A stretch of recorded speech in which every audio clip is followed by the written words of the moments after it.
السلام عليكم ورحمة الله وبركاته. إن الحمد لله نحمده ونستعينه ونستغفر ونعوذ بالله من شرور أنفسنا وسيئات أعمالنا. من يهده الله فلا مضل له ومن يضلله فلا هادي له، وأشهد أن لا إله إلا الله وحده لا شريك له، وأشهد أن محمدا عبده ورسوله. أما بعد، رب اشرح لي صدري ويسر لي أمري واحلل عقدة من لساني يفقهوا قولي رب زدني علما رب زدني علما। সম্মানিত আজকের ক্লাসে উপস্থিত সুপ্রিয় ভাই সকল, সম্মানিতা বোন, আহ প্রশংসা মাত্রই মহান আল্লাহ তাআলার জন্য, যিনি আমাদের সকলকে আজকের এই ক্লাসে উপস্থিত হওয়ার তৌফিক দিয়েছেন। তিনি আমাদের সকলকে সুস্থ রেখেছেন। তারপরে আমাদের সকলের প্রাণ প্রিয় নবী নবী করিম মুহাম্মদ মুস্তাফা সাল্লাল্লাহু আলাইহি ওয়াসাল্লাম, ওনার উপর অসংখ্য শান্তি ধারা বর্ষিত হোক। আল্লাহুম্মা সাল্লি আলাইহি আল্লাহুম্মা বারিক আলাইহি। আজকে ইনশাআল্লাহ আমরা হাসান লি গায়রিহি আহ জানবো যে হাসান লি গায়রিহি কাকে বলে। তো আজকে কে পড়বে? পড়েন, দ্রুত পড়বেন।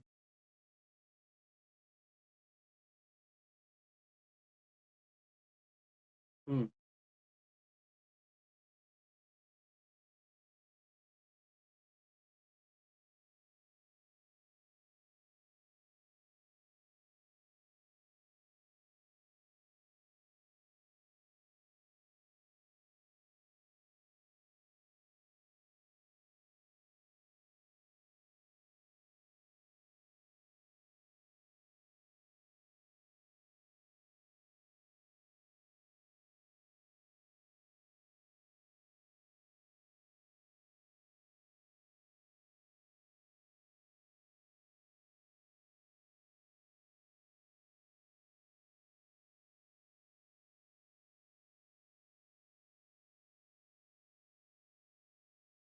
জি,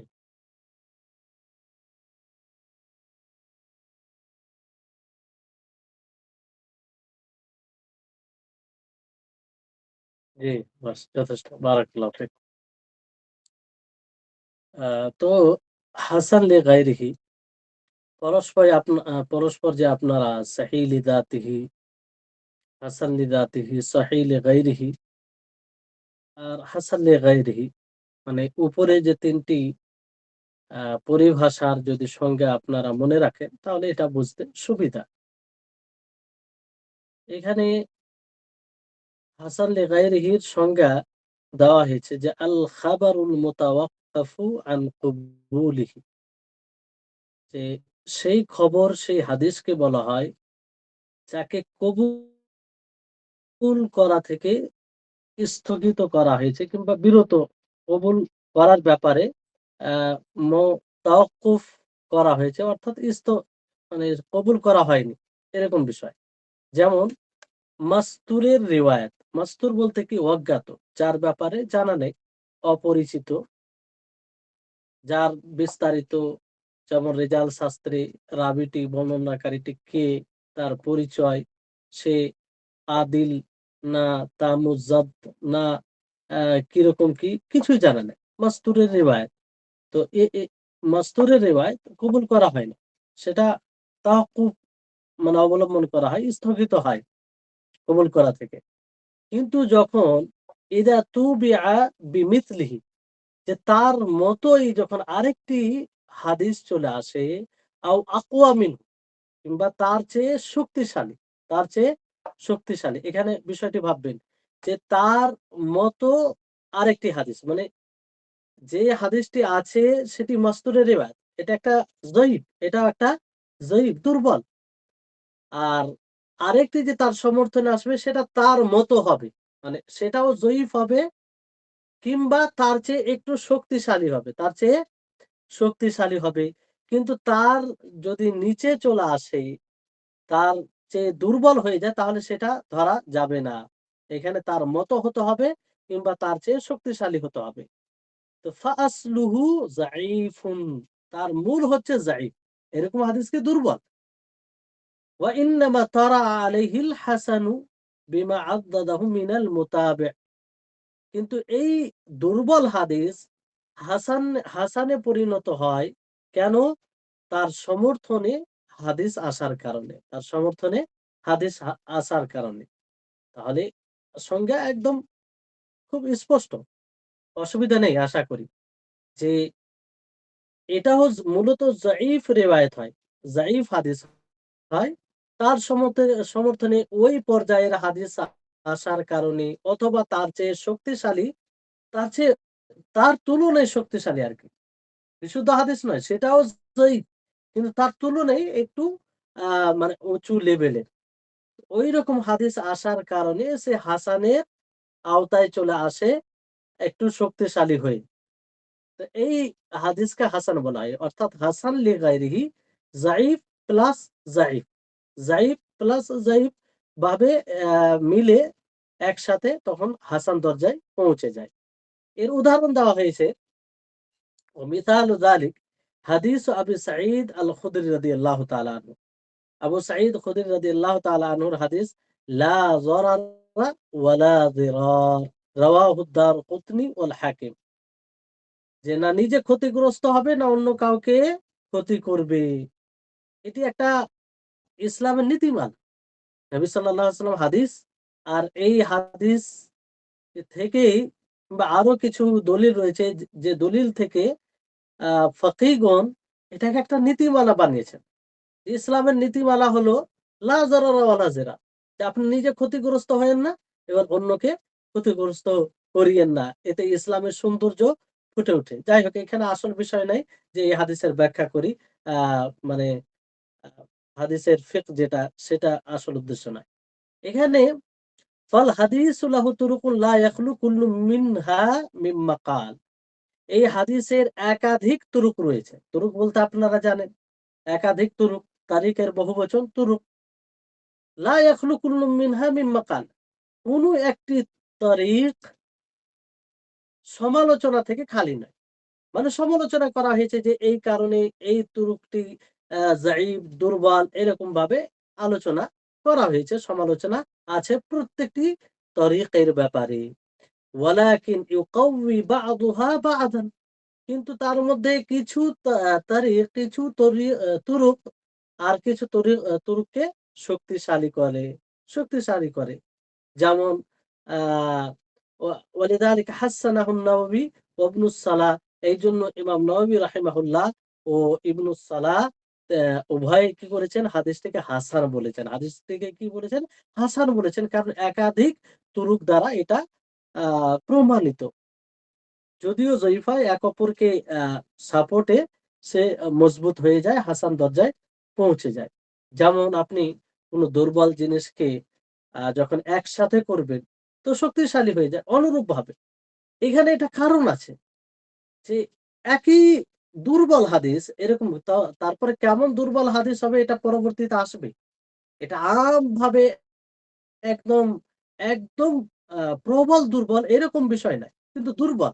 কিন্তু কোন ধরনের দুর্বল হাদিস হবে এটা পরবর্তীতে আসবে। তো এই দুর্বল হাদিস যখন একাধিক তরিকা আসবে, তো অবশ্যই এটা বিষয়ে আসছে যে না, এতে সততা কিছু আছে। নাহলে একাধিক রিওয়ায়াতে আর দুর্বল এটা সামান্য হবে। দুর্বলতার যেটা কারণ এটা সামান্য হবে। ফলে মুহাদ্দিসিনদের এটা নীতি যে এই দুর্বলে মিলে যেটা হালকা দুর্বল হওয়ার যেটা কারণ আছে, সেটা হাসান দরজায় পৌঁছে যায়। হাসান দরজায় পৌঁছে যায়। তাহলে এই হচ্ছে, তাহলে হাসান, আপনারা হাসানের হাসান হাদিস, হাসান লিগাইরি হাদিসের সঙ্গে আপনারা শুনলেন যে সেই হাদিসকে বলা হয় যে হাদিস কবুল করা থেকে স্থগিত করা হয়।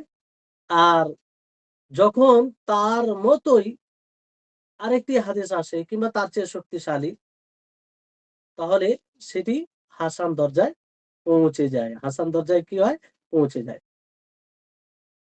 তো এখানে হাসান লিগাইরিহি, এখান থেকে একটা বিষয় স্পষ্ট যে যঈফ, দুর্বল। হাসান লিগাইরিহি হাদিস আসল যঈফ, যেটা আপনাদেরকে বলা হলো।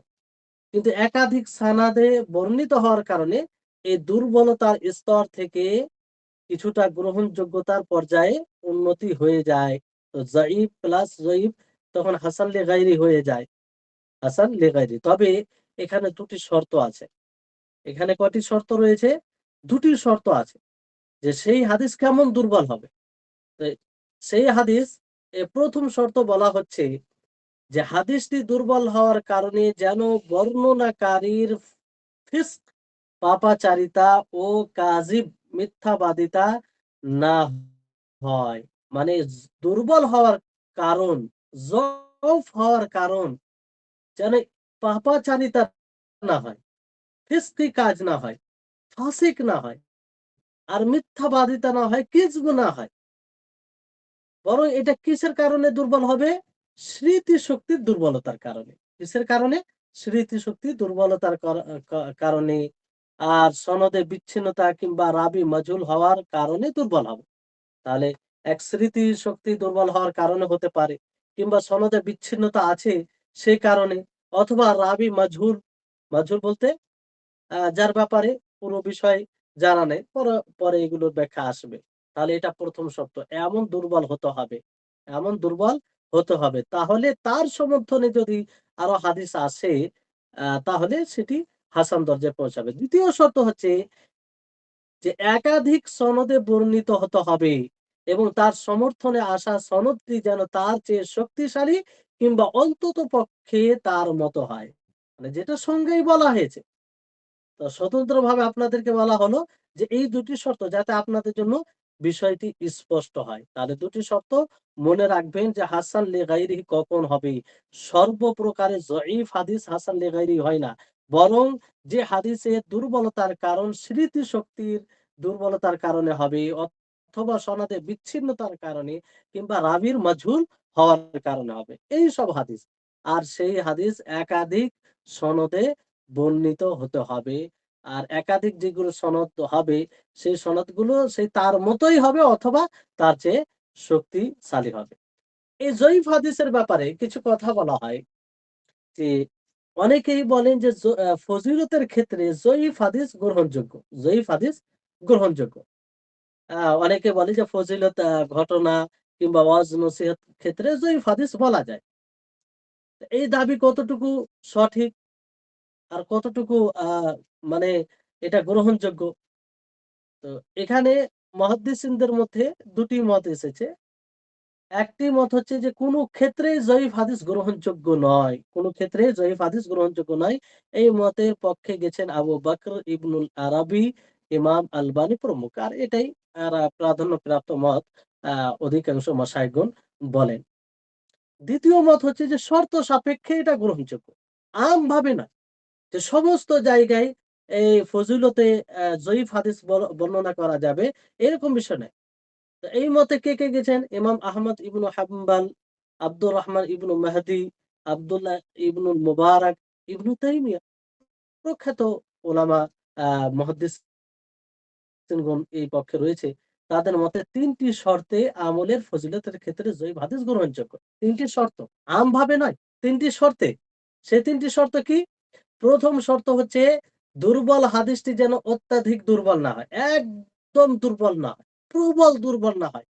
সুতরাং কোন মিথ্যুক, মিথ্যার দোষে দুষ্টু বা অধিক মাত্রায় ভুলকারী রাবী যদি একাকী কোন হাদিস বর্ণনা করে, তাহলে তা গ্রহণযোগ্য হবে না।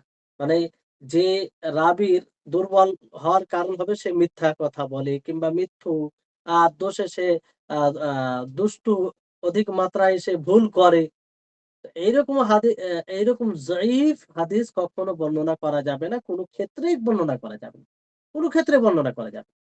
মানে সেই হাদিস বর্ণনা করা যাবে ইনাদের, যারা বলে যে বর্ণনা করা যাবে, তাদের কথা অনুযায়ী, যে হাদিসটির দুর্বলতার কারণ একদম হালকা। ২য় হচ্ছে যে উক্ত আমলের মূল ভিত্তি সহিহ দলিল দ্বারা প্রমাণিত হতে হবে। আসল যে আমল, তার ভিত্তি কিন্তু বিশুদ্ধ হাদিস দ্বারা প্রমাণিত হতে হবে। তাহলে দুর্বল হাদিস দ্বারা তার ফজিলতের কথা বলা যাবে। যে আসল আমল বিশুদ্ধ হাদিস দ্বারা প্রমাণ আছে, প্রমাণ আছে। তো তার অতিরিক্ত ফজিলতে কোন একটি দুর্বল হাদিস দ্বারা প্রমাণিত, তো এইরকম হাদিস বর্ণনা করা যাবে। তবে সেই দুর্বল ১ম শর্ত অনুযায়ী হয়, যে সামান্য দুর্বল হয়। যেমন সূরা জিলজাল কোরআনের অর্ধেক।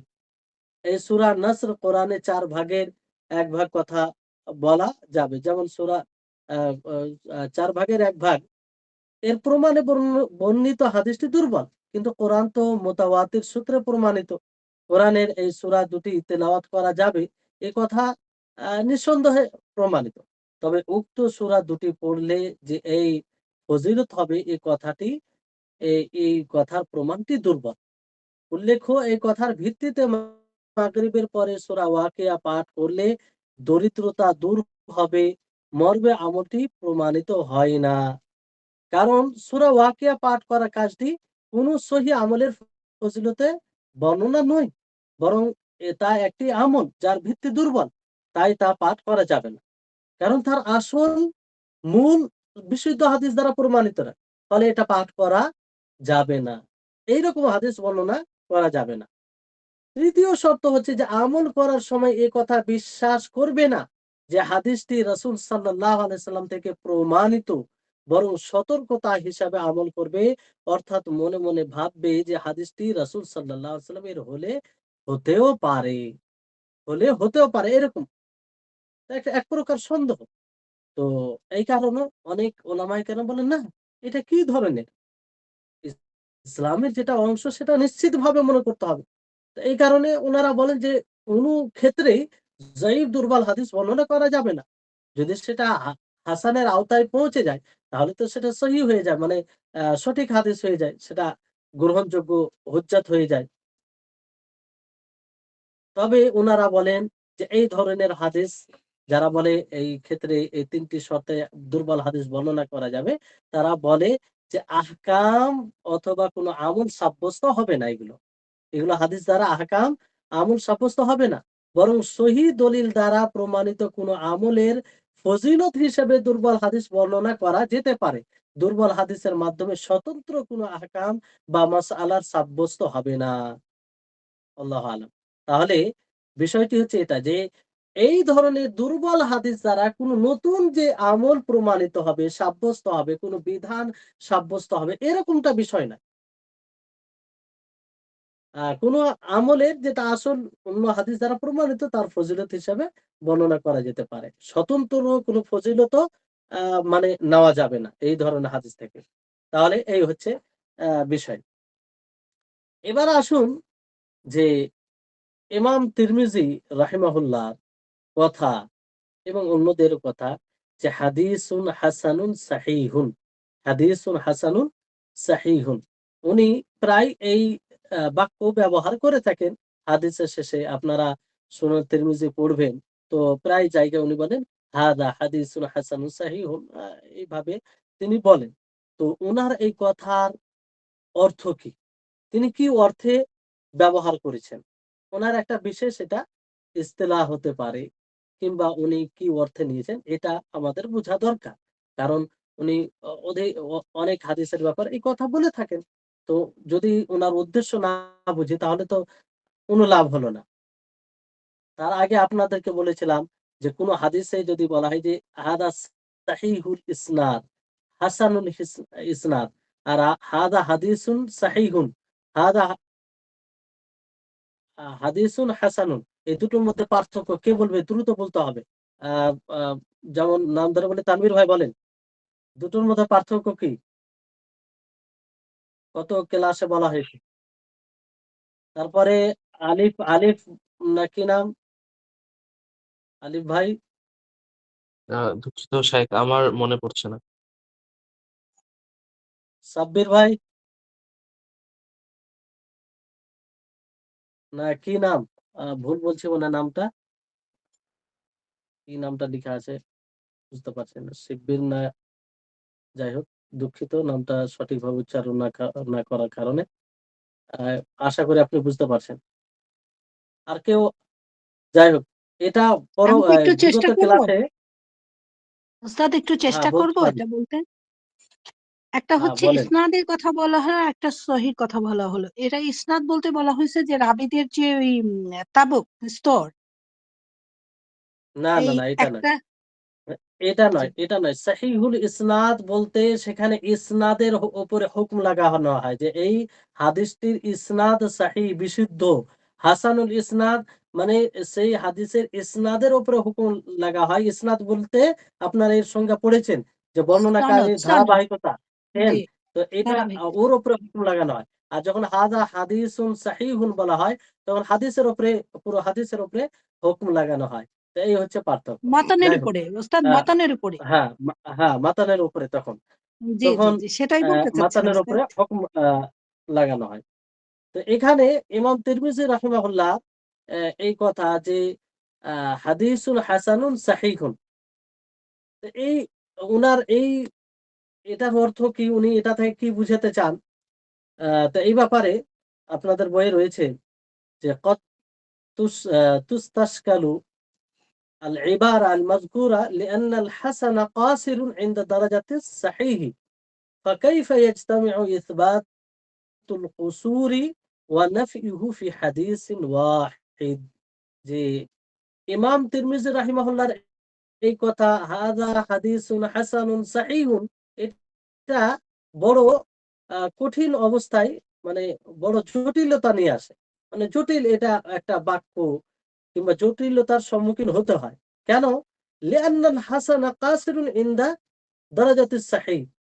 কারণ হাসান হাসান হাদিস পর্যায় তার স্তর আপনারা সংজ্ঞা হিসেবে জানেন যে এটা বিশুদ্ধ হাদিসের দরজা থেকে নিচে, মানে তার মর্যাদা থেকে নিম্নে, নিম্নতর। হাসান হাদিস নিম্নতর সহিহ হাদিসের তুলনায়। তো দুটি একটি নিম্নতর বিষয় উচ্চতর এর সাথে কি করে মিলে যায়। ফাকাইফা ইয়াজতামি ইসবাতুল কুসুরি ওয়া নাফিহু ফি হাদিসিন ওয়াহিদ, যে একই হাদিসে আবার সহিহ হচ্ছে আবার হাসান হচ্ছে, এটা কি করে? এটা বড় জটিলতার, বুঝতে গিয়ে জটিলতার সম্মুখীন হতে হয়। মানে অভিযোগ হয়, প্রশ্ন জাগে। তো এর সুন্দর উত্তর হাফিজ ইবনে হাজার রাহিমাহুল্লাহ তিনি দিয়েছেন। বইয়ে যখন আজাব আল হাফিজ, হাফিজ বলা হবে তো সেই হাফিজ বলতে হাফিজ ইবনে হাজার রাহিমাহুল্লাহ, এটা মনে রাখবেন। তো আজাব আল হাফিজ আন যালিক, এই ব্যাপারে হাফিজ ইবনে হাজার রাহিমাহুল্লাহ তিনি বলেন যে বিআন্নাল হাদিস আল্লাযী উতলিকা আলাইহি ওয়াসফান আল হাসান ওয়াস সিহাতু মান লা ইয়াখলু, যে হাদিস যখন তার উপরে দুটি ওয়াসফের ইতলাক হবে, দুটি ওয়াসফের কথা বলা হবে যে হাদিসের ব্যাপারে একসাথে, যে হাদিসটি হাসান ও সহিহ, তো এটা দুই অবস্থা থেকে খালি হবে না, দুই অবস্থা থেকে খালি হবেন। একটি অবস্থা হচ্ছে ইম্মা আইয়াকুনা গারিবান লিতাফাররুদি রাবিন ওয়াহিদিন বিহি, যে হয়তো হাদিসটি গরীব হবে, একজন রাবী একাকী রাবীর বর্ণনা করার কারণে সেই হাদিসটি গরীব হবে, এটি একটা অবস্থা। না হয় সেটা আও লাম ইয়ানফারিদ বিহি, যে সেটা গরীব হবে না, সেটা গরীব হবে না। তো দুটি অবস্থার মধ্যে একটি অবস্থা হবে। ফাআলা তাকদীরিল আউয়াল, তো প্রথম যদি হাদিসটি গরীব হয়, হাদিসটি গরীব হয়, আর গরীব হাদিস কাকে বলে আপনারা জানেন, যে হাদিসের বর্ণনাকারী এক হবে, একাকী বর্ণনাকারী হবে। তাফাররুদু রাবিন ওয়াহিদিন বিল হাদিস, যে হাদিসে একজন রাবী বর্ণনা করবে। ইয়াকুনু সাবাবুল জাম'i বাইনাল ওয়াসফাইনি তারাদ্দুদু যালিকাল ইমাম ফীমা ইনফারাদা বিহি। তো যদি হাদিস গরীব হয় তাহলে ইমাম তিরমিজি রাহিমাহুল্লাহর দুইটি ওয়াসফ, দুইটি গুণ একত্রিত করার কারণ হচ্ছে যে ইমামের সেখানে দ্বিধা রয়েছে, যে হাদিসটি গরীব রয়েছে সেই হাদিসে তিনার দ্বিধা রয়েছে। যেই রাবী একাকী বর্ণনা করেছেন, যে রাবী বর্ণনাকারী একাকী, হাল কানা যাবিতান ফাহাদিসুহু সাহিহুন, যে সেই একাকী রাবী তিনি কি যাবিত, সংরক্ষণকারী, পুরোপুরি সংরক্ষণকারী? যদি পুরোপুরি সংরক্ষণকারী হয় তাহলে হাদিসটি সহিহ হবে, হাদিসটি কি হবে? সহিহ হবে। আও কানা খাফিফাজ যাবতি ফাহাদিসু হাসানুন, অথবা সেই রাবী, সেই বর্ণনাকারী যদি দুর্বল সংরক্ষণকারী হয়, সংরক্ষণে কিছুটা দুর্বলতা থাকে, তাহলে সেই হাদিসটি কি হবে? হাসান হবে। এইজন্য তিনার এই মানে হাদিসুন হাসানুন সাহিহুন, এটা আসলে ইবারতটি টেক্সট এরকম হবে হাসানুন আও সাহিহুন, হাসানুন আও সাহিহুন। এর অর্থ হচ্ছে যে হাসান অথবা সহিহ, মানে উনি দ্বিধায় রয়েছে, নিশ্চিতভাবে এটা বলছেন না। যদি রাবি বর্ণনাকারী যেহেতু একাই আছেন, তিনি যদি জাবিত হয়, তা মুজাব্ত হয়, মানে জাবিত হয়, তাহলে এটা কি হবে? সহিহ হবে। যেটা আপনারা সহিহর সঙ্গে জেনেছেন যে একটা শর্ত হচ্ছে তা মুজাব্ত হওয়া। আর যদি না হয়, আ মানে জব্দে, সংরক্ষণে দুর্বলতা থাকে, তাহলে হাসানের আওতায় চলে আসবে। তখন সেটি হাসান হয়ে যাবে। তো উনার আসল বলার উদ্দেশ্য হচ্ছে যে হাসানুন আও সাহিহুন ওয়া ইয়াকুনু দুনা মা কিলা ফিহি সাহিহ বিল জিজম। তিনি নিশ্চয়তার সাথে আ সাহিহ বলেননি। তাহলে এটা একটা। ১ম অবস্থায় যদি হয়, মানে হাদিসটি যদি গরীব হয়, তাহলে এটা ব্যাখ্যা হবে। আর যদি হাদিসটি গরীব না হয়, হাদিসটি গরীব না হয়, তখন তার কি ব্যাখ্যা দেওয়া যাবে? ওয়া আলা তাকদির الثاني وهو كون الحديث غير فرد, যে ২য় অবস্থায় মানে হাদিসটি গরীব যদি না হয়, তাহলে কি হবে? ইয়াকুনু ذلك الجمع باعتبار إسنادين أحدهما صحيح والآخر حسن فأطلق عليه وصفان باعتبار إسناده ويكون أقوى مما قيل فيه صحيح فقط. এখানে বলা হচ্ছে যে যদি হাদিসটি গরীব না হয়, তাহলে এখানে ইমাম তিরমিজি রাহিমাহুল্লাহ হাসান ও সহিহ এই দুটোকে এক জায়গায় করেছেন দুটি ইসনাদ হিসেবে, দুটি চেন সেই হিসেবে।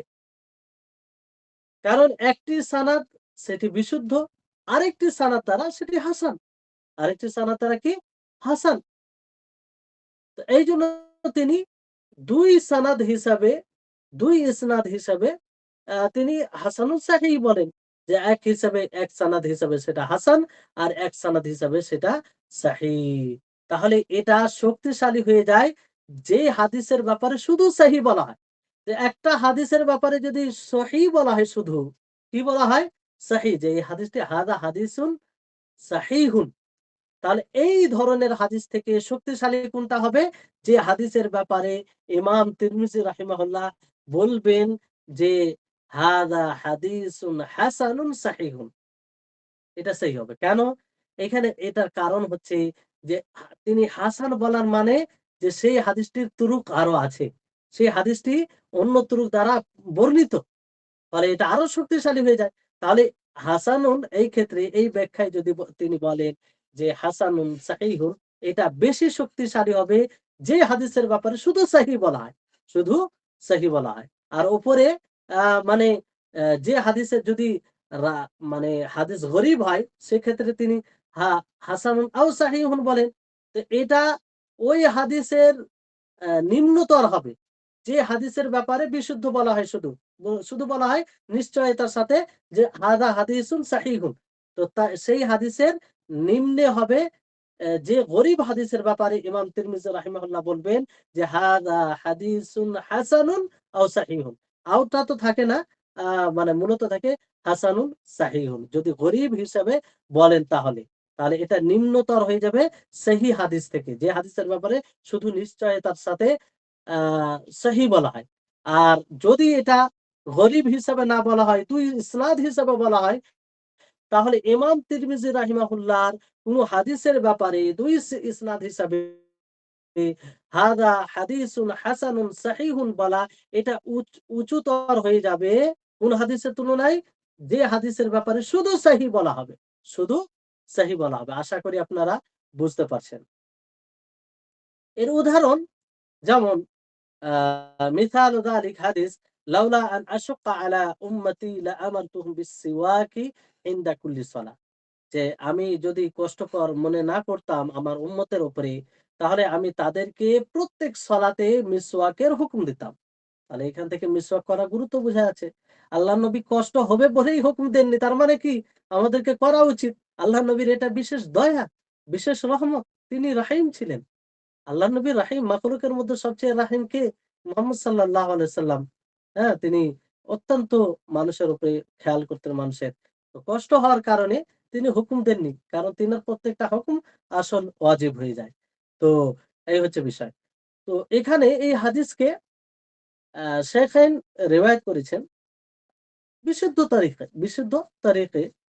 আর ইমাম তিরমিজি রিওয়ায়াত করেছেন মোহাম্মদ বিন আমর, যেটা রয়েছে আহ, সেই তারিখ থেকে রিওয়ায়াত করেছেন।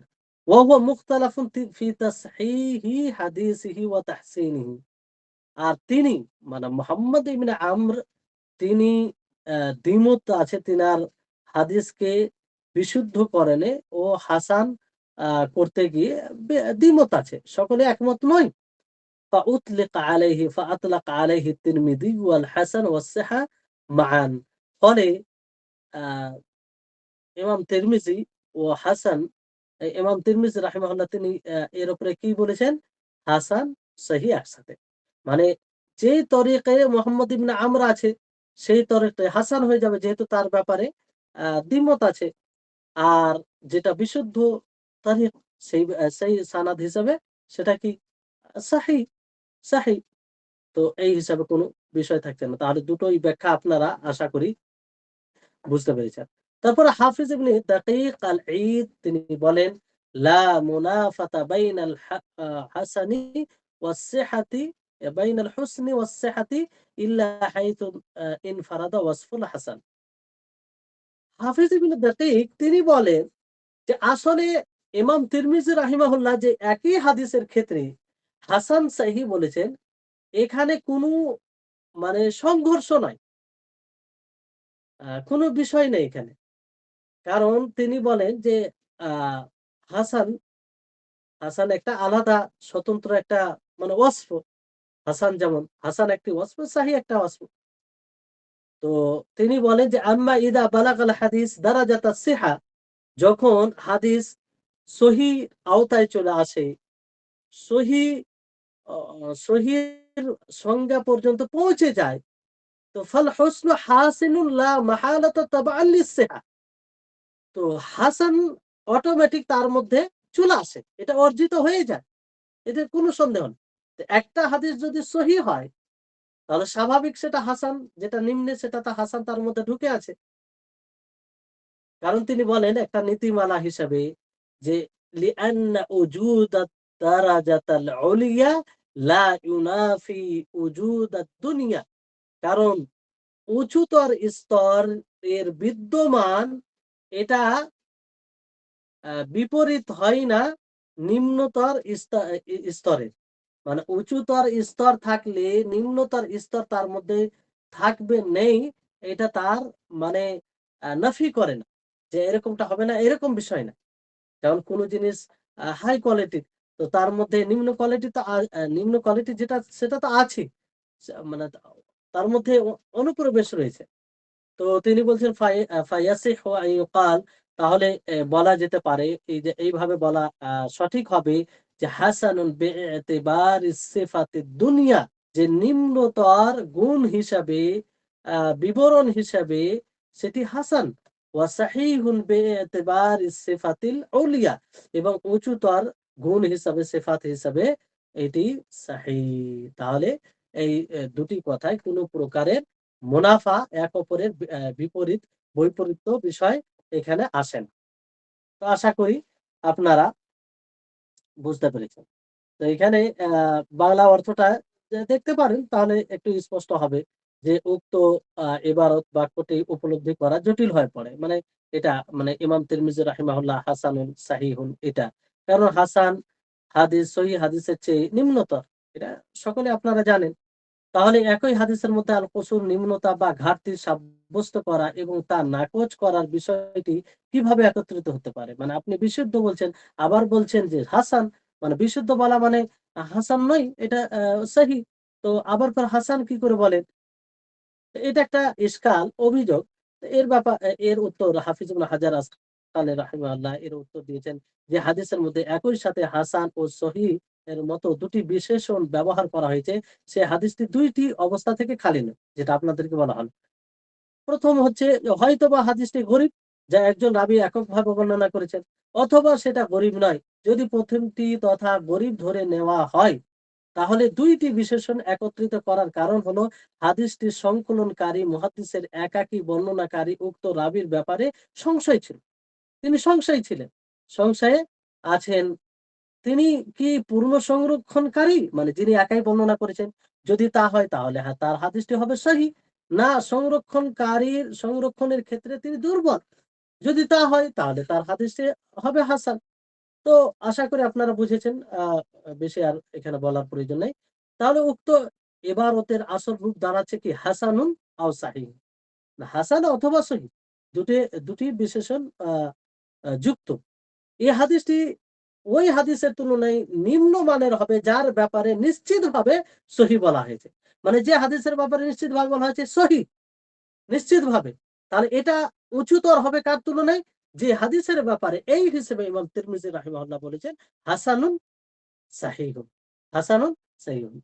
আর যদি দ্বিতীয় বিষয়টি ধরা হয়, দ্বিতীয় বিষয়টি বলতে কি? গরীব হবে না, অর্থাৎ রাবী একজন না হওয়া, হাদিসটি গরীব না হওয়া, তাহলে তার মধ্যে একই সাথে দুইটি বিশেষণ একত্রিত হয়েছে দুইটি সানাদের দিকে লক্ষ্য করে, যার একটি আহ যার একটি সহিহ আর অপরটি হাসান। সুতরাং এখানে দুইটি বিশেষণ ব্যবহার করা হয়েছে দুই সনদের দিকে লক্ষ্য করে। এক্ষেত্রে সেই হাদিসটি যার মধ্যে দুইটি বিশেষণ লাগানো হয়েছে, সে হাদিসটি ওই হাদিসের তুলনায় বেশি শক্তিশালী হবে যার মধ্যে শুধুমাত্র সহিহ বলা হয়েছে। তাহলে যে হাদিসের মধ্যে, এই ক্ষেত্রে যে হাদিসের ব্যাপারে ইমাম তিরমিজি রাহিমাহুল্লাহ বলেন হাদা হাদিসুন হাসানুন সাহিহুন, এটা বেশি শক্তিশালী ওই হাদিসের তুলনায় যে হাদিসের ব্যাপারে শুধু সহিহ বলা হয়। কারণ কারণ কি? এখানে এখানে উদাহরণ সহ বলা আছে, যদি আমি উম্মতের জন্য কষ্ট, এই লাউলা আনা আশুক্কা আলা উম্মতি, এই হাদিসটি উদাহরণ রয়েছে, যে উক্ত হাদিসটি ইমাম বুখারী ও ইমাম মুসলিম সহিহ সানাদে বর্ণনা করেছে। ইমাম তিরমিজি হাদিসটি বর্ণনা করেছেন পূর্বে উল্লেখিত মুহাম্মদ ইবনে আমরের সনদে। আর তার হাদিস সহিহ নাকি হাসান হবে তা মতভেদপূর্ণ, মানে মতভেদ রয়েছে। সকলেই বলেনি যে তার হাদিসকে আহ গ্রহণ করা হবে, তার হাদিসকে গ্রহণ করা হবে।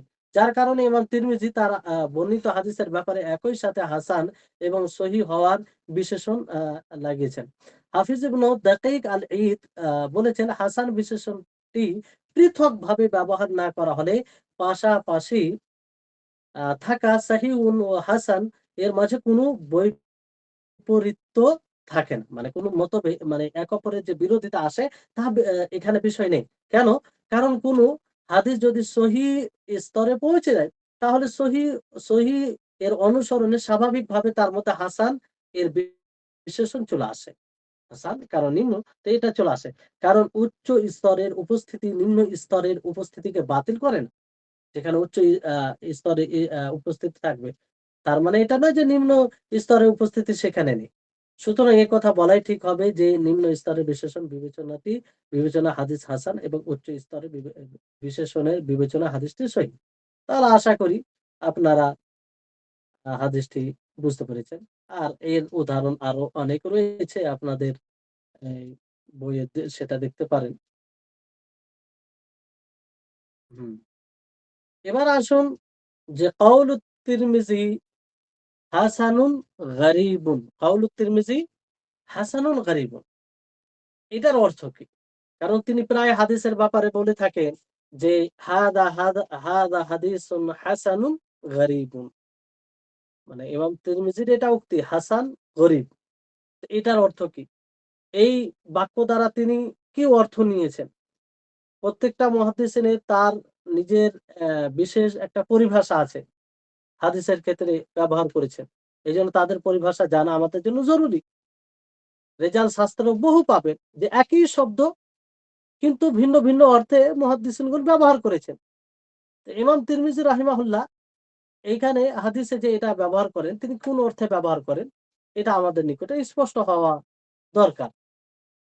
তো লেখক রাহিমাহুল্লাহ তিনি বলেন যে আনকারা বা'দুহুম আলাল ইমাম তিরমিজি জামআহু বাইনাল হাসানি ওয়াল গারিবি, যে অনেকেই কিছু ইমাম ইমাম তিরমিজির ওপরে নাকির করেছেন, মানে তার বিরোধিতা করেছেন।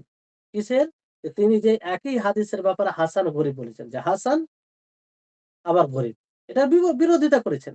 কারণ যে ইদিল হাসানু ইনদা তিরমিজি, কারণ হাসান ইমাম তিরমিজি রাহিমাহুল্লাহর নিকটে মা রুইয়া আন গাইরি ওয়াজহিন। হাসান ইমাম তিরমিজির নিকটে কি, যে যেটি রিওয়ায়াত করা হবে একই মানে একাধিক সনদে, একটি সনদে নয়, একাধিক সনদে যেটা রিওয়ায়াত করা হবে সেটাই হচ্ছে আহ ইমাম তিরমিজি মতে হাসান, যে একাধিক সনদে বর্ণিত হবে, একাধিক সনদে বর্ণিত হবে। আর গরিব ওনার নিকটে যেই হাদিসটি একজন রাবী বর্ণনা করবে, একজন রাবী বর্ণনা করবে। তো হাফিজ ইবনে হাজার রাহিমাহুল্লাহ তিনি এর উত্তরের সারাংশ খোলাসা খুব সুন্দরভাবে দিয়েছেন। তিনি বলেন যে আন্না ইসতিলাহ আত-তিরমিজি হাদা ইউনসাবু ওয়া ইউহমালু আলা কুল্লি হাদিসিন ওয়া ওয়াসাফা আত-তিরমিজি বিল হুসনি ফাকাত, বিল হুসনি ফাকাত।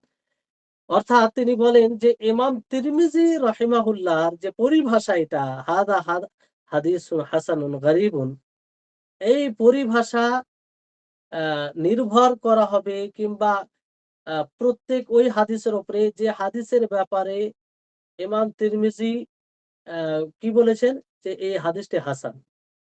ইমাম তিরমিজি যে হাদিসকে হাসান বলে সেক্ষেত্রে এই ইস্তেলাহ, এই পরিভাষা প্রযোজ্য হবে। তিনি এই কথা বলেন, উদাহরণে স্পষ্ট হবে ইনশাআল্লাহ।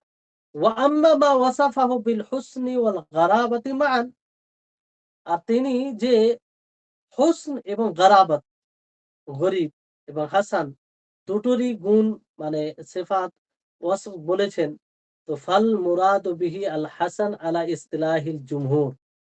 এখানে শুধু জুমহুরের নিকটে অধিকাংশ মুহাদ্দিসিনদের যে পরিভাষায় হাসান বলা হয় সেটা উদ্দেশ্য হবে। ওয়ালা মুনাফাতা বাইনাল হাসান ওয়াল গরিব আলা ইসতিলাহিহিম। আর জুমহুর অধিকাংশ মুহাদ্দিসিনদের নিকটে হাসান ও গরিবের মাঝে কোনো বৈপরীত্য নেই, মানে তিনি এক অপরের বিপরীত হবে সেটা নেই। আসলে এখানে এটা বলা হচ্ছে যে ইমাম তিরমিজি রাহিমাহুল্লাহ, ইমাম তিরমিজি রাহিমাহুল্লাহ নিকটে যে হাসান হাদিসের সংজ্ঞা, সেটা ওই সংজ্ঞা প্রযোজ্য হবে ওই জায়গায় যেই হাদিসের ব্যাপারে ইমাম তিরমিজি রাহিমাহুল্লাহ শুধু হাসান বলেছেন, শুধু হাসান বলেছেন। আশা করি বুঝতে পারছেন আপনারা আমার কথা, যে ইমাম তিরমিজি রাহিমাহুল্লাহ যে হাদিসের ব্যাপারে শুধু হাসান বলেছেন, শুধু কি বলেছেন, হাসান বলেছেন, সেখানে ইমাম তিরমিজি রাহিমাহুল্লাহ তিনার যে বিশেষ সংজ্ঞা হাসান, তিনার নিকটে যে হাসান সেই হাদিসকে বলা হয় যেটা একাধিক সানাদে বর্ণিত হয়, যেটা একাধিক সানাদে বর্ণিত হয়। তো সেই জায়গায় প্রযোজ্য হবে যে হাদিসের ব্যাপারে ইমাম তিরমিজি রাহিমাহুল্লাহ শুধু হাসান বলেছেন। কিন্তু যেখানে তিনি হাসান এবং গরীব দুটোই বলেছেন, সেখানে হাসান বলতে জুমহুর অধিকাংশ মুহাদ্দিসিন কেরাম যেটা সংজ্ঞা দিয়েছেন, সেই সংজ্ঞা উদ্দেশ্য সেখানে, সেই সংজ্ঞা উদ্দেশ্য সেখানে। আর সেই সংজ্ঞা যদি উদ্দেশ্য থাকে তাহলে কোনো দ্বিমতের ব্যাপার আসে না। তাহলে অধিকাংশ মুহাদ্দিসিনদের নিকটে হাসানের সংজ্ঞা কি পড়েছেন কে বলবে? হাসানের সংজ্ঞা, হ্যাঁ, হাসানের সংজ্ঞা হাসান হচ্ছে জেগে যেটা থাকতে হবে। ওস্তাদ, হ্যাঁ, যেটা কিনা আপনার পূর্ণ সংরক্ষণকারী না। আর সবকিছুই ঠিক আছে। রাবীদের শুধু হ্যাঁ, হ্যাঁ, বাস। পূর্ণ তো সংরক্ষণকারী এখানে না। দেখেন হাসান, বারাকাল্লাহু ফিক। এখানে দেখেন হাসানের সঙ্গে কি জুমহুর মুহাদ্দিসিনদের নিকটে যে যেখানে শুধু খাফিফুজ যাbt হবে, মানে সংরক্ষণকারীতে সংরক্ষণে দুর্বলতা থাকবে, বাকি সবগুলো শর্ত থাকবে, বাকি সবগুলো সহির শর্ত থাকবে। আর ইমাম তিরমিজি রাহিমাহুল্লাহর নিকটে যেটি সংজ্ঞা, যে একাধিক রাবী বর্ণনা করবে, একাধিক রাবী মানে একাধিক তুরুকে সেটা আসবে। ইমাম তিরমিজি রাহিমাহুল্লাহ নিকটে হাসানের সংজ্ঞা, তিনার নিকটে খাস আর জুমহুরদের নিকটে যে একাধিক এটা নয়, এরকম কোনো বিষয় নাই। বরং একটি সানাদও যদি বর্ণনা করে আর সেখানে সবগুলো সত্য পাওয়া যায় আর শুধু খাফিফুজ জব্দ হয়, সংরক্ষণে দুর্বলতা থাকে, তাহলে সেটি হাসান হবে, সেটি হাসান হবে। তো ইমাম তিরমিজি রাহিমাহুল্লাহ যেখানে হাসান গারিব একসাথে বলে, তো সেখানে হাসান বলতে ইমাম তিরমিজি রাহিমাহুল্লাহ মুহাদ্দিসিনদের, আরো যে অধিকাংশ মুহাদ্দিসিনদের নিকটে হাসানের সংজ্ঞা সেটা উদ্দেশ্য নেই, সেটা উদ্দেশ্য নেই। আর গরিব, গরিব তো আপনারা জানেন, গরিব যাকে একাকী বর্ণনা করে, তাহলে এখানে এখানে কোনো মানে এক অপরের বিপরীত আসে না, তাহলে এইভাবে সমাধান হয়ে যায়। তো এটা কে বলেছেন? হাফিজ ইবনু হাজার রাহিমাহুল্লাহ। তারপরে শেখ ইবনু তাইমিয়া তিনি বলেন, আল্লাযীনা তাআনু আলা তিরমিযি লাম ইয়াফহামু মুরাদাহু ফি কাসীরিন মিম্মা ক্বাল। যারা ইমাম তিরমিজির উপরে লান-তান করেছে, তারা আসলে ইমাম তিরমিজি রাহিমাহুল্লাহর এই বাক্য দ্বারা তিনার যে উদ্দেশ্য সেটাকে বুঝতে তারা সক্ষম হয়নি। অধিকাংশ জায়গায় যে তিনি এটা বলেছেন যে হাদা হাদিসুন হাসানুন গরীবুন, এটার উদ্দেশ্য কি তারা বুঝতে পারেন। এইজন্য তারা অভিযোগ করে যে এটা কেন ইমাম তিরমিজি রাহিমাহুল্লাহ এইভাবে বলল। তিনি বলেন, ফাইন্না আহলাল হাদিস قد يقولون هذا الحديث غريب এই মিন হাদাল ওয়াজহি। মানে মুহাদ্দিসিনগণ আহলুল হাদিস কখনো কখনো তারা বলে যে এই হাদিসটি গরীব, অর্থাৎ এটি একই তুরুক থেকে এসেছে, একটাই তারিখ থেকে এসেছে। মানে মুহাদ্দিসিনগণ এইভাবে ব্যবহার করে। ওয়াকাদ ইউসাররিহুনা বিযালিক। আর তারা এটার স্পষ্ট করেছেন। এটার স্পষ্ট করেছেন যে এটা ব্যবহার হয়। ফায়াকুনুল হাদিসু ইনদাহুম সাহিহান মা'রুফান মিন তারিক। তো হাদিস উনার নিকটও সহিহ হয়, মারুফ হয় একটাই তারিখ থেকে। কার তারিখ? একটাই তারিখ থেকে। ফাইদা রুবিয়া মিন তারিকিন আখার কানা গরীবান মিন যালিকাল ওয়াজহ। তো যখন অন্য তারিখ থেকে আসবে তখন অন্য তারিখ হিসাবে সেটা গরীব হবে। তাহলে যে মুহাদ্দিসিনগণ আমভাবে একটা বলে থাকে যে হাযাল হাদিস গরীব। তো এই গরীব বলতে কখন এটা ব্যবহার করে থাকে? গরীব বলতে যে একটাই আ এই তারিখ থেকে এসেছে, এই তারিখ থেকে এসেছে। তাহলে ওই তারিখটা সহিহ হতে পারে। কি হতে পারে? সহিহ, মারুফ, সহিহ। এইজন্য সহিহ বলেছেন ইমাম তিরমিজি রাহিমাহুল্লাহ। আর অন্য তারিখ থেকে গরীব, এইজন্য তিনি গরীব বলেছেন। তো ওয়াইন কানাল মাতলু সাহিহান মা'রুফান ফাত-তিরমিজি ইযা ক্বালা হাসানুন গরীবুন ইয়ানি বিযালিকা আন্নাহু গরীবুন মিন যালিকাল ওয়াজহ লাকিন্নাল মাতনা লাহু শাওয়াহিদ সারা বিহা মিন জুমলাতিল হাসান। তিনি বলেন যে যদি মাতান মাতান কি হয়? সহিহ হয়, মা'রুফ হয়, তো তিরমিজি যখন বলবেন, তিরমিজি রাহিমাহুল্লাহ, যে হাসান ও গরীবুন, তো অর্থাৎ এর দ্বারা কি বুঝাবে? যে একটি তারিখ থেকে গরীব, কিন্তু সেই মাতনের, সেই আসল হাদিসের শাওয়াহিদ, শাওয়াহিদ কাকে বলে? মানে তার মতোই তার সমর্থনে কিংবা তা তার তাকে সাপোর্ট করে এরকম অনেক শাওয়াহিদ এসে যায়। ফলে সার্বিকভাবে সে হাসান হয়ে যায়। সার্বিকভাবে হাসান হয়ে যায়। তো এইভাবে তিনি অ্যা এই ব্যাখ্যা দিয়েছেন। এখানে অনুবাদটি দেখেন। তো অনুবাদে বলা হয়েছে যে কোন ইমাম একই হাদিসের ক্ষেত্রে ইমাম তিরমিজির হাসান ও গরীব এর বিশেষণ ব্যবহার করাতে আপত্তি তুলেছেন। মানে আপত্তি করেছেন যে এটা কেন? একই হাদিস কি করে আবার হাসান হয়, আবার গরীব হয়? তার কারণ হলো ইমাম তিরমিজির মতে, মানে উনার সংজ্ঞা হিসাবে, উনার যে বিশেষ সংজ্ঞা আছে ওই কারণে। বাকি মুহাদ্দিসিনদের যে সংজ্ঞা সেই হিসাবে হলে তো কোনো সমস্যা নেই। কিন্তু ইমাম তিরমিজি রাহিমাহুল্লাহ হাসান হাদিসের এক সংজ্ঞা দিচ্ছেন। আর তিনি উনার সংজ্ঞা অনুযায়ী সেই হাদিস হাসান হলে আবার গরীব হয় না। তো এটা কি করে? তখন ইমাম তিরমিজির মতে হাসান ওই হাদিস যা একাধিক সনদে বর্ণিত হবে। আর গরীব যেটা এক হাদিসে এক রিওয়ায়াতি, মানে একজনই বর্ণনাকারী হবে। এককভাবে বর্ণনা করবে।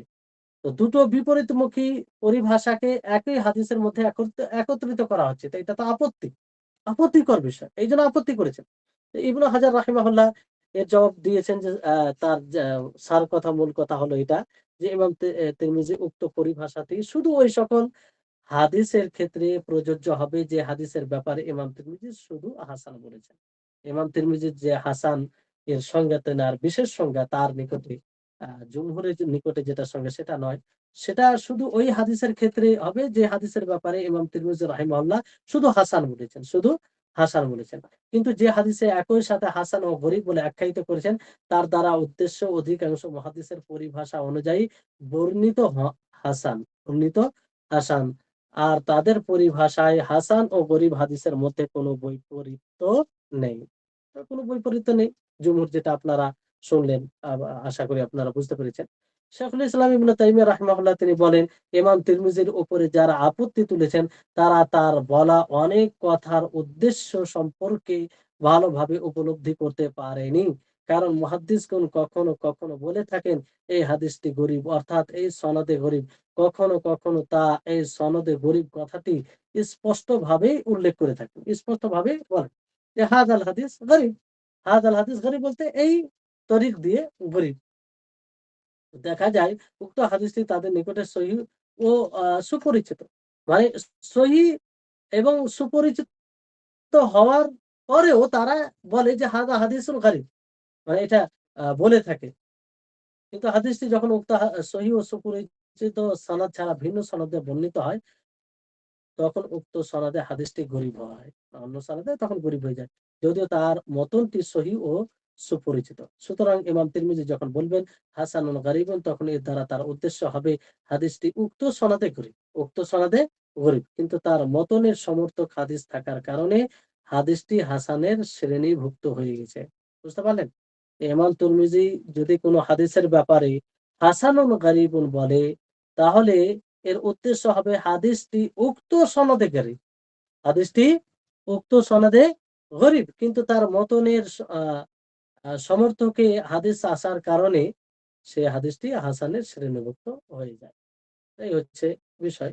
তারপরে এর উদাহরণ এখানে দেওয়া হয়েছে যেমন হাদাসানা মুহাম্মদ ইবনে ইসমাঈল হাদাসানা মালিক ইবনে ইসমাঈল আন ইসরাঈল ইবনে ইউনুস আন ইউসুফ ইবনে আবি বুরদা আন আবিহি عن عائشة قالت كان النبي صلى الله عليه وسلم إذا خرج من الخلاء قال غفرانك قال أبو عيسى هذا حديث حسن غريب لا نعرفه إلا من حديث إسرائيل عن يوسف أبي بردة দেখেন এখানে তো এর কারণ জানার আগে ইমাম তিরমিজির মতে হাসান হাদিসের সংজ্ঞা জানা জরুরি।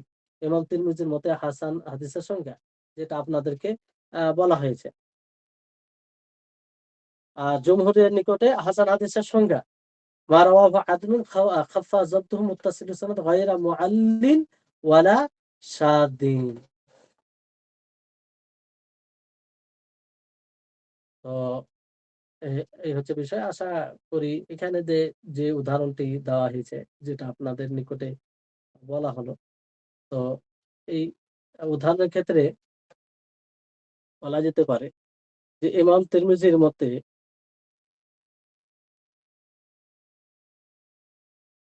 আ এটা তারই উদাহরণ আপনার। এখানে তিনি তিনার যেটা উদ্দেশ্য সেই অনুযায়ী কি অর্থ দাঁড়াবে এখানে? সেই অনুযায়ী অর্থ এখানে এটা দাঁড়াবে যে আ হাদিসটি উক্ত সনদে গরীব। যেটা সনদ রয়েছে সেটা গরীব। কিন্তু তার মাতনের আরো বিভিন্ন শাওয়াহিদ সমর্থনে আসার কারণে সেটা হাসান হয়ে গেছে। এইজন্য ইমাম তিরমিজি রাহিমাহুল্লাহ হাদা হাদিসুন হাসানুন গরীবুন বলেছেন। তারপরে একটি গুরুত্বপূর্ণ বিষয় এখানে রয়েছে। সেটি হচ্ছে যে জিয়াদাতুস সিকাতি ওয়া তাকসিমুল খাবারি ইলা মাহফুজিন ওয়া শাযিন। নির্ভরযোগ্য রাবির বৃদ্ধিকরণ এবং খাবারের ২ প্রকার। নির্ভরযোগ্য যদি বৃদ্ধি করে তাহলে সেই বৃদ্ধির দিক দিয়ে সেই খবরের সেই হাদিসের ২ প্রকার রয়েছে। তাহলে সেই ২ প্রকার কি, কি? মিম্মা ইয়াহসুনুল ইনায়া বিহি ফি উলুমিল হাদিস আর উলুমে হাদিসে মানে হাদিসের জ্ঞানে এটার প্রতি খুব ভালোভাবে গুরুত্ব দেওয়া হয়। জিয়াদাতুস সিকাত যার শিরোনাম এরকম হয় যে সিকাতদের বৃদ্ধিকরণ। নির্ভরযোগ্য রাবীদের বৃদ্ধিকরণ। তো নির্ভরযোগ্য রাবীদের বৃদ্ধি কখন কখন গ্রহণযোগ্য হবে আর কখন গ্রহণযোগ্য হবে না, যদি গ্রহণযোগ্য হয় সেটা কি মুতলাক আম ভাবে গ্রহণযোগ্য হবে, ব্যাপক হবে, না কিছু বিষয়ে আর কিছু বিষয়ে নয়। এই ব্যাপারে বলা হচ্ছে যে ওয়াজিয়াদাতু কামা তাকাউ ফিল মাতনি তাকাউ ফিস সানাদি আইদান বিরাফঈ মাওকুফিন আও ওয়াসলিন মুনকাতিইন আও ওয়াসলি মুনকাতিইন আও নাহবি যালিক। দেখেন যে মতনে যেমন বৃদ্ধি করা হয়, মতন বলতে কি আসল হাদিস, হাদিসের শব্দ সেটা মতন। তো সে তাতে যেমন বৃদ্ধি করা হয় অনুরূপ ভাবে সানাদও বৃদ্ধি হয়, সানাদেও কেউ কাউকে বৃদ্ধি করে দেয়। একটা মওকুফ রিওয়ায়াত আছে, তাকে মারফু করে দেয়। মারফু বলতে নবী সাল্লাল্লাহু আলাইহি সাল্লাম পর্যন্ত যে সানাদ পৌঁছায় সেটা মারফু। আর মওকুফ বলতে কি, যেটা সাহাবা পর্যন্ত সানাদ পৌঁছায় সেটা মওকুফ। তো কেউ যদি মওকুফ সানাদকে মারফু বানিয়ে দেয় তাহলে এটা কি বৃদ্ধি হলো না? এটা সানাদে বৃদ্ধি করা হলো। আর কেউ যদি মুনকাতে মানে বিচ্ছিন্ন সানাদকে অবিচ্ছিন্ন বানিয়ে দাও তাহলে এটাও বৃদ্ধি হলো। এটাও মানে অবিচ্ছিন্ন সানাদকে মৌসুল বলা হয়, ওয়াসল। আর বিচ্ছিন্ন মুনকাতে। তো এই হিসেবে ইবনুস সালাহ তিনি জিয়াদাতুস সিকা ইলা সালাসাতি আকসাম ওয়ারতাযাহু আন-নাওয়াবী ওয়া ইবনু হাজার ওয়া গায়রুহুমা। ইবনুস সালাহ, যার ব্যাপারে আপনারা পূর্বে শুনেছেন, তিনি নির্ভরযোগ্য রাবীর বৃদ্ধিকে ৩ ভাগে বিভক্ত করেছেন। ৩ প্রকারে ৩ প্রকার বলেছেন। আর এই ৩টি প্রকার প্রতি সন্তুষ্ট ইমাম নওয়াবী রাহিমাহুল্লাহ, ইমাম ইবনে হাজার রাহিমাহুল্লাহ, প্রখ্যাত উভয়। তাহলে ৩টি প্রকার কি? প্রথম প্রকার হচ্ছে মা যাদাহুস সিকাতু, মা যাদাহুস সিকাতু মুনাফিয়ান লিমা রাওয়াহুস সিকাত আওil আওসাক মিনহু ফাহুয়া হুকমুহু আর-রাদ ওয়া তুসাম্মা রিওয়ায়াতুহু আস-সিকাত আওil আওসাক আল-মাহফুজ ওয়া রিওয়ায়াতু সিকাতি আস-শাদ। এখানে দেখেন ভালোভাবে শুনেন যে যে হাদিসে নির্ভরযোগ্য রাবী, নির্ভরযোগ্য সেকা রাবী, সেকা যখন শুনবেন তখন মনে করবেন নির্ভরযোগ্য। যে হাদিসে নির্ভরযোগ্য রাবী বৃদ্ধি করবে সেই একাধিক নির্ভর রাবীর বিরুদ্ধে, মানে একাধিক নির্ভরযোগ্য রাবীর বিরুদ্ধে একজন নির্ভরযোগ্য রাবী বৃদ্ধি করবে কাদের বিরুদ্ধে? তার তুলনায় মানে একাধিক নির্ভরযোগ্য রাবীর বিরুদ্ধে বর্ণনা করবে, অথবা তার চেয়ে একজন বেশি নির্ভরযোগ্য রাবীর বিরুদ্ধে কিছু বৃদ্ধি করবে। তাহলে এটা কি হুকম হবে? এটার হুকম প্রত্যাখ্যান, মানে এরকম হাদিসকে গ্রহণ করা যাবে না। আর সেকাত যিনারা অধিক নির্ভরযোগ্য রাবী কিংবা যে বৃদ্ধি করেছে তার চেয়ে গ্রহণযোগ্য যে রাবী, তার রিওয়ায়াতকে মাহফুজ বলা হবে। কি বলা হবে? মাহফুজ বলা হবে। আর যে সেকা রাবী একজন গ্রহণযোগ্য রাবী অনেক গ্রহণযোগ্য রাবীর মুখালিফে বর্ণনা করেছেন, এমন কিছু বৃদ্ধি করেছে যেটা তাদের বিরুদ্ধে যায়, অথবা তার চেয়ে অধিক নির্ভরযোগ্য রাবীর বিরুদ্ধে যায়, বর্ণনাকারীর বিরুদ্ধে যায়, তখন সেটা তাদের রিওয়ায়াত কি হবে? শায হবে। কি হবে? শায। যেমন আপনাদেরকে উদাহরণ দিই, এগুলো বোর্ডে খুব সুন্দর হয়। তো বিষয়টি হচ্ছে, ধরুন যে এখানে কয়েকজন নাম আছে, যে যাই হোক, যায়েদ, খালিদ, হামিদ, রাশিদ। এখানে যায়েদ কিন্তু নির্ভরযোগ্য রাবী, যায়েদ নির্ভরযোগ্য রাবী। আর খালিদ মানে যায়েদের চেয়ে নির্ভরযোগ্য বেশি, যায়েদের চেয়ে নির্ভরযোগ্য বেশি। এবার যদি যায়েদ খালিদের মানে বিরোধিতা করে, খালিদ কিন্তু যায়েদের চেয়ে বেশি নির্ভরযোগ্য, আওসাক।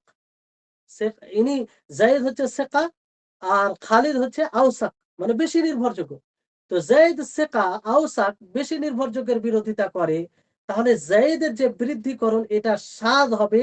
আর আওসাক খালিদের যেটা রিওয়ায়াত, যেহেতু সে আওসাক বেশি নির্ভরযোগ্য, তার রিওয়ায়াত মাহফুজ হবে, অর্থাৎ সংরক্ষিত।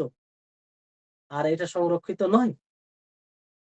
অথবা যায়েদ নির্ভরযোগ্য শুধু সেকা, আর খালিদ, রাশিদ, হামিদ যতগুলো রয়েছে এরা হচ্ছে মানে যায়েদের চেয়ে বেশি নির্ভরযোগ্য, একাধিক নির্ভরযোগ্য। খালিদ, রাশিদ, হামিদ আর যায়েদ হচ্ছে একাই নির্ভরযোগ্য। তো যায়েদ একাই নির্ভরযোগ্য, শুধু শেখা, এই বিরোধিতা করে এই তিনজনের, অথচ এই তিনজন তার চেয়ে বেশি শেখা। আওসাক শেখা মানে আহ আওসাক বলতে ইনারাও শেখা মানে একজন শেখা রাবি একাধিক শেখা রাবির বিরুদ্ধে যাবে। মানে যায়েদ শেখা রাবি, যায়েদও শেখা রাবি, খালিদও শেখা রাবি, আর রাশিদও শেখা রাবি, হামিদও শেখা রাবি। তো যায়েদ একাই শেখা রাবি, নির্ভরযোগ্য রাবি হয়ে বাকি তিনজন নির্ভরযোগ্য রাবির বিরুদ্ধে বৃদ্ধি করে কিছু। তাহলে এখানে যায়েদের রিওয়ায়াত কি হবে? যায়েদের রিওয়ায়াত শাদ হবে। আর বাকি তিনজনের রিওয়ায়াত কি হবে? মাহফুজ হবে, সংরক্ষিত হবে, সংরক্ষিত হবে। তো আশা করি আপনারা বুঝতে পেরেছেন। তাহলে খুব সংক্ষিপ্তভাবে সহজ সরল এতে আমরা যদি এর সংজ্ঞা দিই, মাহফুজ রিওয়ায়াত কাকে বলে?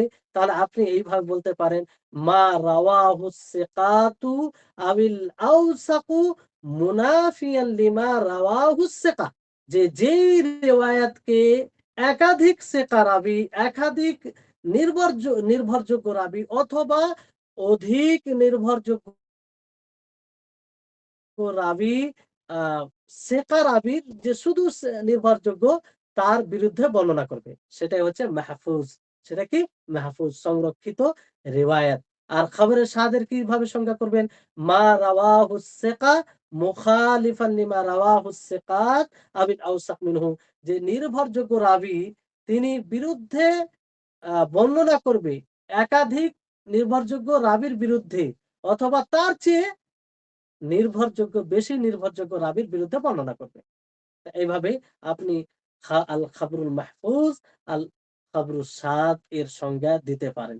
এর উদাহরণ হচ্ছে, যেমন সানাদের উদাহরণ, মা রাওয়াহু তিরমিজি মিন হাদিসে আবি সাঈদ আল খুদরি মারফুআন। হাদিসে কি আছে? আল আরদু কুল্লুহা মসজিদ ইল্লা আল মাকবারাতা ওয়াল হাম্মাম। যে ইমাম তিরমিজি রাহিমাহুল্লাহ রিওয়ায়াত করেছে আবু সাঈদের মারফু হাদিস, যে পুরো জমিন হচ্ছে মসজিদ, কিন্তু মাকবারা কবরস্থান ও হাম্মাম না। এখানে এই ইমাম আহমদ ইবনু সালামা মৌসুল ভাবে রিওয়ায়াত করেছেন, মারফু মৌসুল ভাবে রিওয়ায়াত করেছেন আমর বিন ইয়াহইয়া থেকে, তিনি তার পিতা হতে, আর উনি আবু সাঈদ থেকে মারফু রিওয়ায়াত করেছেন। কিন্তু সুফিয়ান সাউরি এই হাদিসটিকে মুরসাল রিওয়ায়াত করেছেন। তিনি কি করেন? আন আমর ইবনি আন আবিহি আনিন নবী ওয়াসাউ আনিন নবী, তিনি মুরসাল হিসাবে রিওয়ায়াত করেছেন। তো এখানে দেখেন যে সুফিয়ান সাউরি তিনি কিন্তু আওসাক, ওখানে হাম্মাদ তিনি রিওয়ায়াত করেন। কে রিওয়ায়াত করেন? হাম্মাদ রিওয়ায়াত করেন। যেখানে মারফু মানে সানাদে বৃদ্ধি করেছেন, মারফু বানিয়ে দিয়েছেন। আসলে মুরসাল হাদিস বলতে কি? যে হাদিসের সানাদ মানে তাবেঈ সরাসরি বলে যে আল্লাহ নবী বলেছেন, মানে তাবেঈ সাহাবীর নাম না নিয়ে বলেন যে আল্লাহ নবী বলেছেন, অথচ সে আল্লাহ নবীকে পায়নি, আল্লাহ নবীকে পায়নি, এজন্য তো তাবেঈ বলা হয়। তো কোন তাবেঈ যদি কোনো হাদিসের ব্যাপারে বলে যে আমাকে আল্লাহ নবী বলেছেন কিংবা আল্লাহ নবী থেকে শুনেছি, তাহলে সেই হাদিসটি মুরসাল। সেই হাদিসটি কি? মুরসাল। তো এই মুরসাল হিসাবে রিওয়ায়াত করেছেন সুফিয়ান সাউরি, আর মারফু হিসাবে রিওয়ায়াত করেছেন হাম্মাদ। আর হাম্মাদের চেয়ে নির্ভরযোগ্য কে বেশি? ইমাম সৌরি রাহিমাহুল্লাহ। তাহলে কারটা গ্রহণযোগ্য হবে? মাহফুজ কারটা হবে? সৌরির। মাহফুজ কারটা হবে? কার রিওয়ায়াত মাহফুজ হবে এখানে? হ্যাঁ, শুনতে পাচ্ছেন না ঘুমিয়ে গেছেন? হ্যাঁ, সুফিয়ান সৌরির মাহফুজ হবে এটা, কারণ তিনি বেশি নির্ভরযোগ্য হাম্মাদের চেয়ে। আর হাম্মাদ তিনি বৃদ্ধি করেছেন। তো আপনারা মাহফুজের সঙ্গে কি বললে কি পড়লেন যে নির্ভরযোগ্য রাবী, সিকা রাবী, মানে বেশি নির্ভরযোগ্য রাবী শুধু নির্ভরযোগ্য রাবীর মোখালিফ করবে। মানে তার বিরুদ্ধে রিওয়ায়াত থাকবে। তাহলে সেটা কি হবে? আ আ মাহফুজ হবে। আর আর এখানে হাম্মাদের রিওয়ায়াত তখন কি হবে? সাদ হয়ে যাবে। কি হবে? এজন্য দারাকুতনি তিনি এলালে বলেন আল মাহফুজ আল মুরসাল। আল মাহফুজ মুরসাল মানে ইমাম সাউরি যে মুরসাল রিওয়ায়াত রয়েছে সেটা মাহফুজ। সেটা কি? মাহফুজ। এই হচ্ছে। এবার মাহফুজ হাদিস হলেই যে সঠিক হয়ে যাবে তা বিষয় না। এটা একটা এই পর্যায়ের হাদিস। তাহলে এখানে আ আ অনুবাদের দিকে তাকান যাতে বিষয়টি ক্লিয়ার করে নিতে ক্লাস আজকে শেষ হবে। উলুমুল হাদিসে যে সকল বিষয়ে গুরুত্ব আরোপ করা দরকার তার মধ্যে অন্যতম হলো নির্ভরযোগ্য রাবির বৃদ্ধিকরণ। নির্ভরযোগ্য রাবির বৃদ্ধিকরণ। এই বৃদ্ধি সনদের মতনে হয়ে থাকে। যেমন সনদের বৃদ্ধি হয়, সনদের বৃদ্ধির আপনারা উদাহরণ শুনলেন। আর মতনের উদাহরণ আসবে। সনদের উদাহরণ যে মওকুফকে মারফু বানিয়ে দেওয়া, আ মুনকাতিকে মুত্তাসিল করে দেওয়া, অর্থাৎ মওকুফ সাহাবীর রিওয়ায়াতকে নবীর রিওয়ায়াত বানিয়ে দেওয়া। আর অবিচ্ছিন্নকে আ অবিচ্ছিন্ন বলতে রিওয়ায়াতকে মুত্তাসিল বানিয়ে দেওয়া। মুত্তাসিল। ইমাম ইবনু সা আ সা ইমাম ইবনু সালাহ এই বৃদ্ধিকে ৩ ভাগে ভাগ করেছেন। ইমাম নওয়াবী, হাফিজ ইবনে হাজার এবং অন্যান্যরা তার এই বিভাজনকে সমর্থন করেছেন। আর ৩ ভাগে আপনারা শুনলেন যে এক হচ্ছে যে একজন নির্ভরযোগ্য রাবী, কয়েকজন নির্ভরযোগ্য রাবী অথবা তার চেয়ে অধিক নির্ভরযোগ্য একজন রাবীর বিপরীতে যা বৃদ্ধি করে। বুঝতে পারলেন? এ ধরনের বৃদ্ধির হুকুম হলো তা প্রত্যাখ্যাত। এই অবস্থায় কয়েকজন নির্ভরযোগ্য রাবী অথবা অধিক নির্ভরযোগ্য রাবীর বর্ণিত হাদিসের নাম হবে মাহফুজ। এবং তার বিপরীতে একজন নির্ভরযোগ্য রাবীর বর্ণিত হাদিসের নাম হবে সাদ। সব এগুলো ব্যাখ্যা করা হল। সুতরাং খাবারে মাহফুজ হলো এমন হাদিস যা কয়েকজন নির্ভরযোগ্য রাবী অথবা অধিক নির্ভরযোগ্য রাবী একজন নির্ভরযোগ্য রাবীর বিপরীতে বর্ণনা করে। আর খাবার সাদ হলো একজন নির্ভরযোগ্য রাবী কয়েকজন নির্ভরযোগ্য রাবী অথবা তার চেয়ে অধিক নির্ভরযোগ্য রাবীর বিপরীতে বর্ণনা করে। সনদের ক্ষেত্রে উদাহরণ, যেই উদাহরণটা আপনাদেরকে বলা হলো যে ইমাম তিরমিজি আবু সাঈদ খুদরি থেকে মারফু সূত্রে বর্ণনা করেছেন, কবরস্থান ও গোসলখানা ব্যতীত পুরো পৃথিবী মসজিদ। উক্ত হাদিসটা হাম্মাদ ইবনে সালামা মওসুল সূত্রে আমর বিন ইয়াহিয়া থেকে, তিনি তার পিতা থেকে, তিনি আবু সাঈদ খুদরি থেকে মারফু সূত্রে বর্ণনা করেছেন। মারফু মানে একদম মারফু পুরো উপর পর্যন্ত। আর সুফিয়ান সাউরি হাদিসটিকে মুরসাল সূত্রে, অর্থাৎ তাবেঈ পর্যন্ত। তাবেঈ মানে বলেছে। তিনি তার পিতা থেকে, তিনি নবী সাল্লাল্লাহু আলাইহি ওয়াসাল্লাম থেকে বর্ণনা করেছেন। আর সুফিয়ান সাউরি হাম্মাদের চেয়ে অধিক নির্ভরযোগ্য। এই কারণে হাম্মাদ ইমাম দারকুতনি তার আল ইলাল গ্রন্থের মধ্যে বলেন, সুফিয়ান সাউরির হাদিসটি মাহফুজে মুরসাল। মাহফুজে মুরসাল। তাহলে এই হচ্ছে বিষয়। আশা করি আপনারা বুঝতে পেরেছেন। এতে আ যদি কোনো অস্পষ্ট বিষয় থাকে অবশ্যই আপনারা বলবেন। আর আপনার উদাহরণ হচ্ছে, যাক এই উদাহরণটি পরবর্তী ক্লাসে দেওয়া হবে। কারণ ক্লাসের সময় অনেকটা হয়ে গেছে। আপনাদেরকে কষ্ট দেব না। সুবহানাকা আল্লাহুম্মা ওয়া বিহামদিকা আশহাদু আল্লা ইলাহা ইল্লা আনতা আস্তাগফিরুকা ওয়া আতুবু ইলাইকা। আল্লাহ যেন আমাদের সকলের ইলমে বারাকা দান করেন এবং এইসব বিষয়কে আমাদের সকলের জন্য যেন আল্লাহ তাআলা সহজ করে দেন। ওয়া আখিরু দাওয়ানা আনিল হামদুলিল্লাহি রাব্বিল আলামিন। আসসালামু আলাইকুম ওয়া রাহমাতুল্লাহি ওয়া বারাকাতুহু।